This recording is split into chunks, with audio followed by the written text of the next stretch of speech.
The symbiotes, an alien race called the Clintars, have always been one of the most fascinating extraterrestrials in the Marvel Universe. A parasitic creature that requires bonding to a host, the symbiotes have always packed quite the punch, and have proven themselves to be a force one should not take lightly. What originated as a plot point to introduce a new black and white costume for Spider-Man soon turned into a sentient alien that would slink its disturbing gross self into the hearts of many a reader. So today we're taking a look at which of these symbiotes is the baddest of the bunch, with our list of the top 10 strongest symbiotes. Note that we won't be counting the hosts, only focusing on the alien creatures themselves. So with that in mind, let's jump in.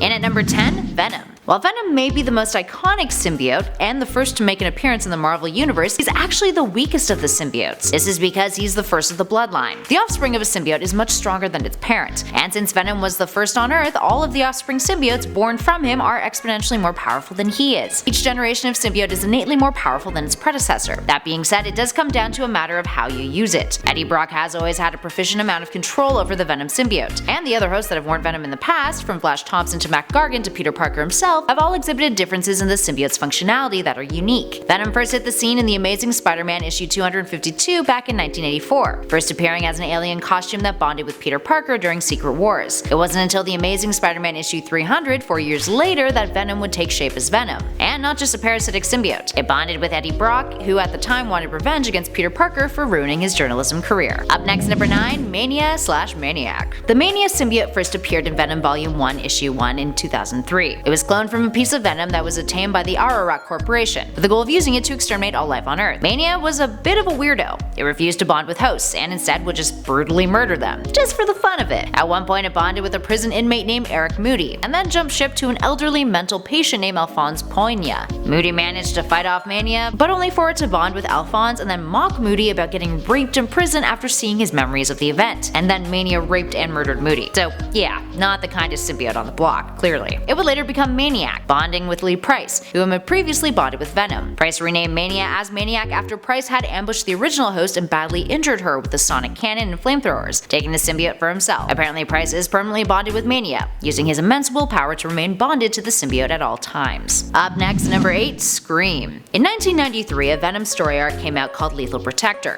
It followed the story of the Sinister Life Foundation and its leader, a scientist named Carlton Drake, who discovered a way to create symbiote soldiers by extracting something called seeds from the Clintar alien race, and growing them into fully formed symbiotes. Essentially, it was their offspring. The Life Foundation aimed to use these symbiotes as guardians. Their whole shtick was that they were preparing for something called MAD, which is mutually assured destruction. And they had a whole roster of wealthy clients who were paying for the Life Foundation to ensure that they would have comfortable lives if the world went to shit.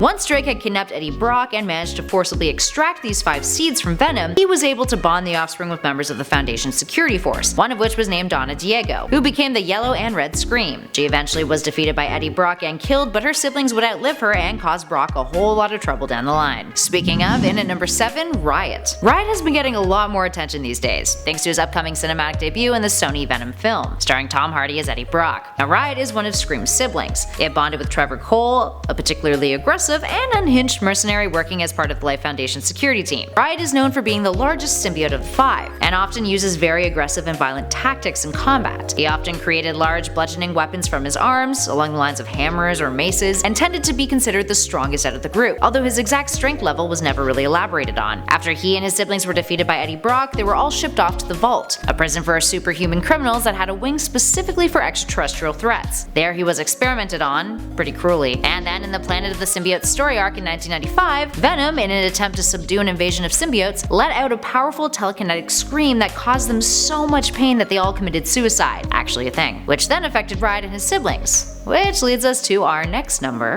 In at 6, Hybrid. Riot and his siblings broke out of their confinement at the Vault after Venom's psychic shriek. They then merged into a super hybrid symbiote known aptly as Hybrid, who would then briefly bond with a character named Scott Washington, who was a guard at the Vault. Scott realized through bonding with Hybrid that Hybrid wasn't actually actually that much of a threat after all. Instead, the experiments they had undergone were causing it a lot of pain, and the symbiotes were actually the ones preventing Scott, who had a lot of anger issues, from being violent. Unfortunately for Hybrid and its desires to be a good-intentioned vigilante, Eddie Brock was on a mission to hunt down the symbiotes, and ended up killing Washington in the process. Hybrid would then be found by the US Army, be separated, and then be put to use as part of the Mercury team in order to fight Carnage. Needless to say, being the combination of Riot and the other symbiotes was significantly stronger than just a singular symbiote. Side note, the sibling symbiotes, Phage, Agony, and Lasher, didn't make this list because of how similar they were to Scream and Riot in terms of ability and power. Although Lasher was trained to bond with a dog named War Dog, which appeared in Carnage vs. Deadpool, and it's like really awesome. Symbiote dog. Speaking of Carnage though, up next, number 5, Carnage. Carnage has never been one to hold back, but that's also what makes him a bit vulnerable. He's kind of loose cannon at times, like a speeding train of violent chaos. Loose cannon, kinda vulnerable. Carnage first appeared in the Amazing Spider-Man issue 360 back in 1992. He was created with the intention of being a much darker version of Venom, a total psychopath who had no sense of morality. His host Cletus Cassidy was modeled after DC's Joker, and the character is often depicted as Venom's archenemy. So how did he come to be fiction-wise? Well, he's Venom's offspring. When Venom reattached to Eddie Brock in prison, Venom left its offspring inside the cell. Clintar have no emotional attachment to their offspring, so Venom didn't bother informing Eddie about it, thinking it was of no importance. That symbiote offspring then bonded with Cassidy, and Carnage was born, with their bond being even stronger than Brock's and Venom's. Carnage broke out of prison and started murdering left, right, and center, leaving the word Carnage at the scene of each of the crimes, written in blood, as one does. And at number 4, Scorn. Scorn is the hybrid prothesis created from Carnage that combines both technology and the symbiote. Now in Carnage Volume 1 Issue 4, Carnage is taken back to Earth after breaking out of the Raft prison by an American industrialist by the name of Michael Hall, who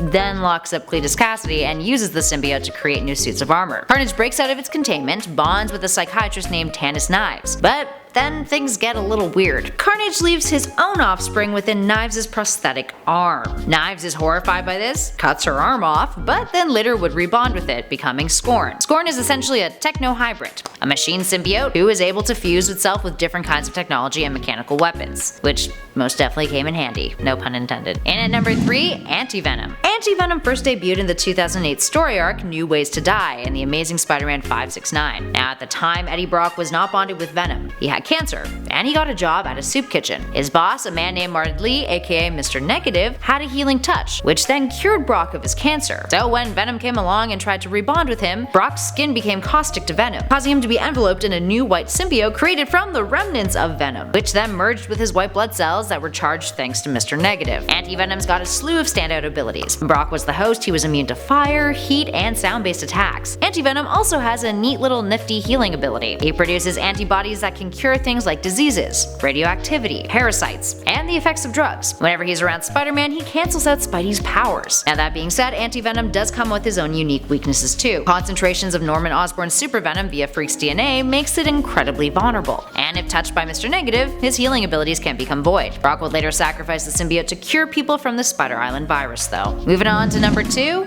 Toxin. Toxin, being Carnage's offspring, has been long considered the strongest of the symbiotes. Now Carnage was disgusted by his offspring and hated it, especially since he knew he would become stronger than he was. With Carnage being his father, this makes Venom his grandfather. Now Carnage tried to kill Toxin whereas Venom tried to protect it, the intention of raising it to become his partner, but was also like a little bit concerned about Toxin since he was the 1000th symbiote of their line and feared that he might go insane due to a genetic breakdown. Now Toxin can also do some pretty cool stuff. He has inherited the abilities of his lineage, like sticking to walls and the ability to shift his identity. He can blend into his surroundings to become practically invisible and undetectable. He has unlimited webbing, and he can form solid weapons from his limbs. But in addition to that, he has a much more accelerated healing ability compared to his father, exceptional tracking abilities, and prefers to not take over the host's minds, rather listens to their opinions instead. He has a stronger resistance to heat and sonic-based attacks too compared to Carnage, and has a venomous bite. And finally, in at number 1, Null. Null is not only the newest symbiote to debut in the Marvel Universe on this list, but also the most powerful, all thanks to who it's bonded with. He's the god of symbiotes. So before we get into this number any further, heads up, this does contain spoilers for the recent Donny Cates and Ryan Stegman Venom run, so you've been warned. Alright, so in this Venom run, we're getting a bit of a retelling about the history of the Clintars. The first issue revealed that something called the God of the Symbiotes had awoken, and it kinda looked like a giant dragon when it first appeared. Essentially, his backstory is that Null was a god who retaliated against the Celestials when they created the universe, and created a living sword from his own shadow, then used the Celestial's severed head to forge his symbiote sword in its cosmic energies, along with creating a symbiotic suit of armor from the Eldritch darkness that he commanded. Essentially, he had manifested the first symbiote out of his shadow, so he could kill a Celestial. Null's range of abilities are pretty vast. He has something called Unbrachonesis, which essentially gives him the ability to create, control, and manipulate a fount of Eldritch darkness, which is a manifestation of the primordial void that existed before the universe, also known as the Living Abyss. So yeah, overall, pretty intense stuff. Now he can dominate symbiotes, being the divine progenitor of the symbiotes and the nexus of their hive mind. Now that means he can take control of Venom and essentially revert him to more primitive and aggressive behavior. Null is immortal. He's lived for at least 13.7 billion years, is self-sustaining, has a regenerative healing factor, and all of the strength and durability that you can imagine. His one weakness though is divine electricity. He's vulnerable to it, so individuals like Thor can really him up real good, temporarily destabilizing him. Alright, there we have it friends. Which of these symbiotes is your favorite? And which ones would you like to see get adapted up on the big screen? Give us a shout in the comments below. Let us know. If you dug this video, please show us some love and hit that like button. Make sure you subscribe to Top 10 Nerd for more videos on Venom, symbiotes, and Marvel in general. And make sure to take a look at this nifty little playlist we currently have up on your screen for even more. In the meantime though, I've been your host Kelly Pally. Thanks for watching everybody. I'll catch you all in the next video.